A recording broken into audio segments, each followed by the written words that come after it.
Hey everyone, if you are seeing couldn't load image, tap to retry on Instagram, don't worry, I'll show you how to fix it quickly.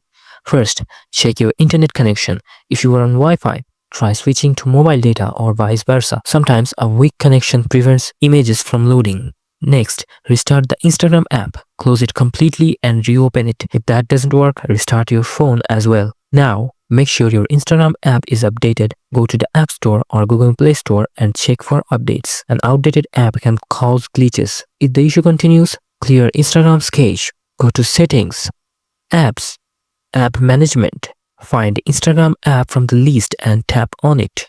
Storage, then tap Clear Cache. Another thing to check is Instagram's server. If Instagram is down, images won't load properly. Visit a website like Down Detector to check if others are having the same issue. If it's a server problem, you'll have to wait.